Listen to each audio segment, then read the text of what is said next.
Hello, my name is Bill Applegate with Feasel. I'm the contractor for Dallas Dallas Huckle for claim number 003001128818. Here today we're going to take a shingle for ITEL, and I can tell you right now these will discontinue one with the 5-inch exposure. Right, the seam here, and they're 36 inches in width. So that right there tells me they're those old CertainTeed landmarks. They changed the size of them, so the new ones aren't compatible with these anymore. Mainly because the nail strip, the adhesive strip, doesn't line up with the old one. No matter how you trim the shingles, even though you shouldn't trim field shingles, but we're on the back facet right here. We have one damaged shingle over here. What else do we have? We had on the front, one right here,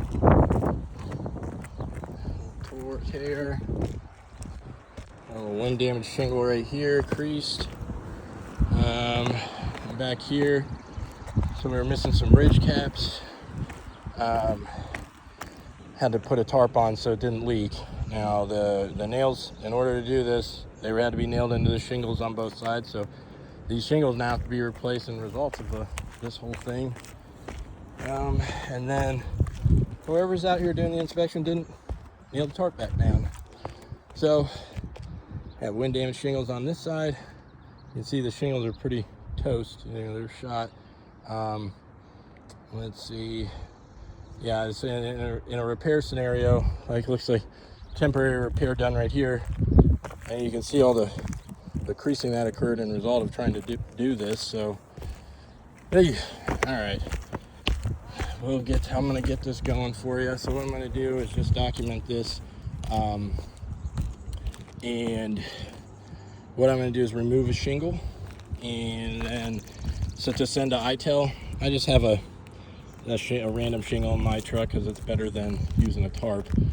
So I'm going to fill it in with that space. But when I take the shingle out, I have to remove the nails from shingle 1, which are under shingles 4 and part of shingle 5. And then I have to take the nails out of 4 and 5 because those are also nailed through shingle 1 up here. And yeah, just want to document, see if anything happens in that.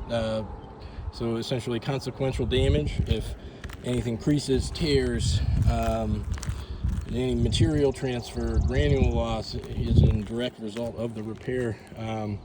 Well, then I'd have to repair the shingles that are also damaged from that, and likely the ones around those, and the ones around those. With any sort of repair test we do, have a control area just to compare itself against. So I'm doing this solo dolo today, so I'm gonna do my best. Right, I have a flat bar to unseal the shingles, get the nails out. I also have, might have lost the sound there. I also have a roofing hammer, and then to nail the nails back in with that new shingle, which is temporary. So here we go. So shingles 2 and 3 are marked here, just if there's any material transfer from shingle 1 to shingle 2, shingle 1 to shingle 3, or vice versa.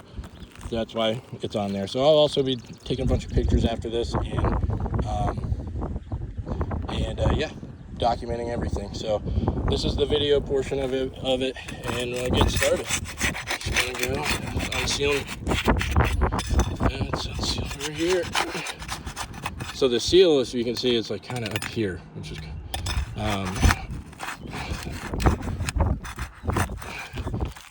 but it seems to be coming up. It's a hot day. Little bit of material transfer. Don't know if the shingle's up too high, and we want to do our best to reasonably repair it.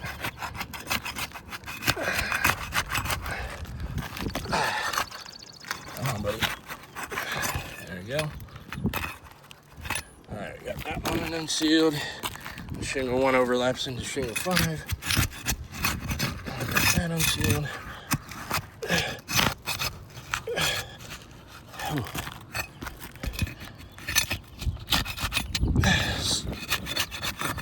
Alright, that one's unsealed.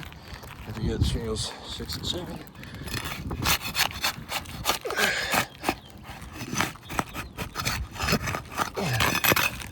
Alright.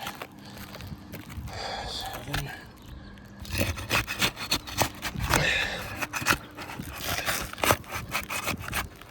Yeah, I really do appreciate all your time with this. I'm sure you got a lot of these things the contractors sending in. I used to be an adjuster too, so I know the feeling. But I'll try to make this as quick as possible. Alright, so now I have to get the shingles out, the nails out of shingle 1. So here it is right here.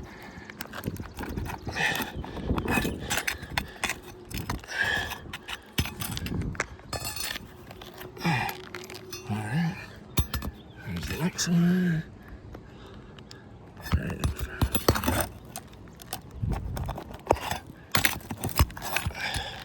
Got that one.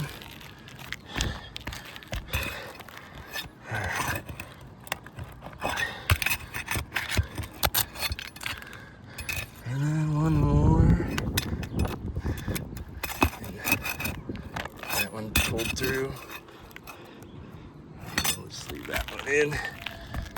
Let's see. 1 and under shingle 5. Got that one. Alright. Now we got to get the nails out of. See, I can't just pull this shingle out because this shingle's nailed through this one. So we have to take the nails out of the ones above here. Got one right.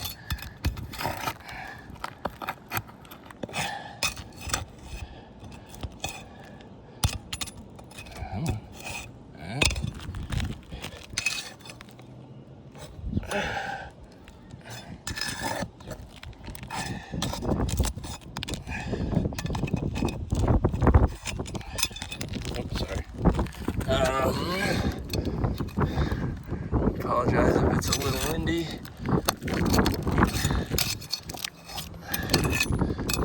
And then one more.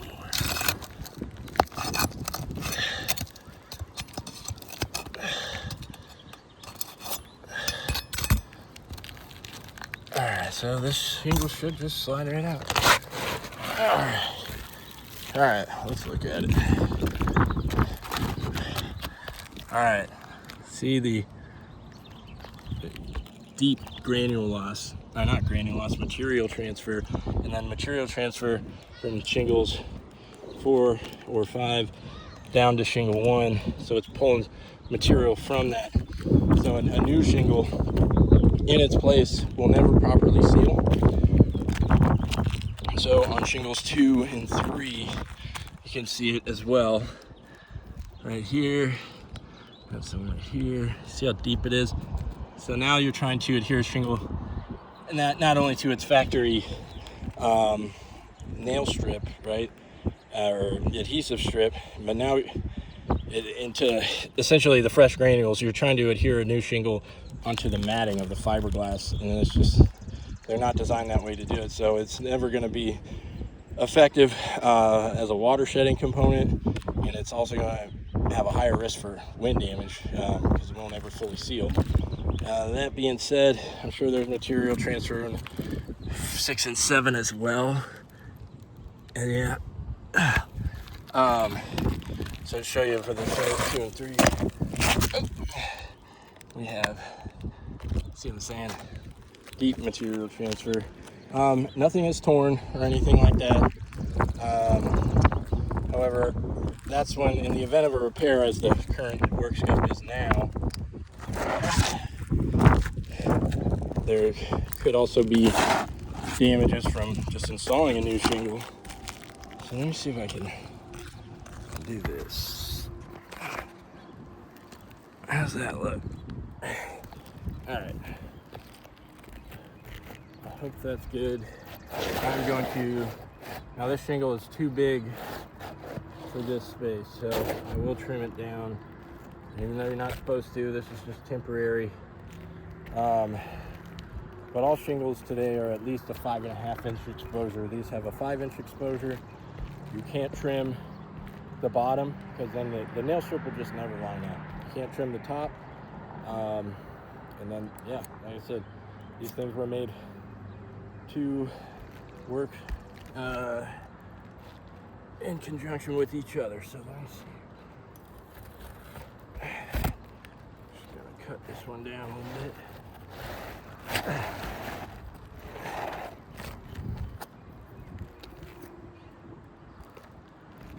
Fit. All right. This beats a tarp any day, so that's why we're doing it.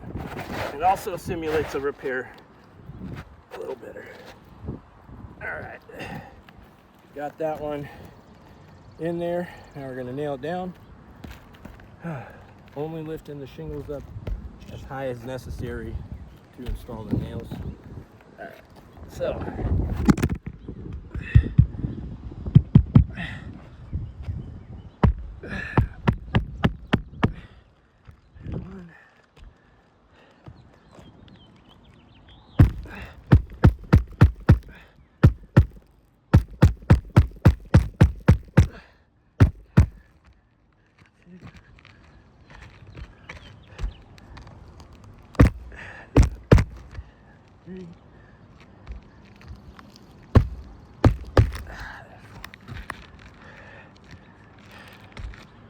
All right, put some back in the shingle up here.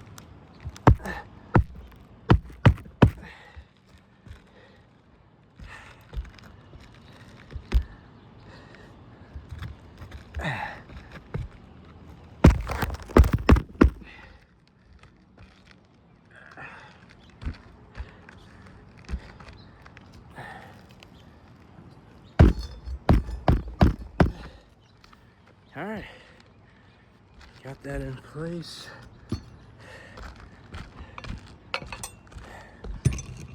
Oh no, my phone fell. I didn't see it. Sorry about that. Whew, it's hot out. All right, so got the shingle installed temporarily. You know, just like any other shingle. Like the new landmarks are still 5.5 inch exposure. But the nail lines won't line up, or the adhesive. See what I'm saying?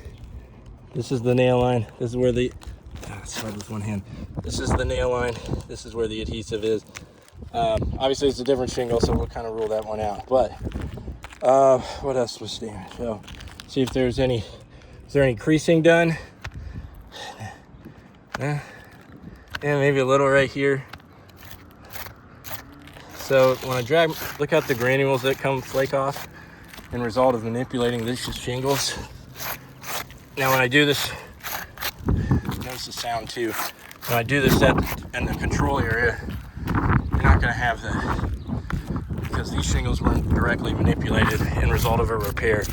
See, nothing's flaking off, like barely anything. Those are coming off like an avalanche. So, again, I will take pictures of all the afters and send in a photo report for you. The big concern is repairability, obviously matching as well. So there's damage on every slope. Got some on the front, some on the right. Damage from the tarp on the left, which is necessary in order to minimize the risk of water intrusion after this storm happened. So down here, had wind damage, shingle right there. And then I don't think this was pulled up. Pulled up the other one though. So I have before pictures of this as well, where it's missing quite a bit of ridge cap. So in order to get that sealed in, I had to tarp both sides. So damaging both sides of the shingles, no match, no compatibility. I recommend a full replacement on this one. And yeah, I'll wait for the ITEL to come back, send everything together, and really appreciate your time and efforts listening to me ramble and watching this. So you have a good day, and I look forward to working with you. Thanks.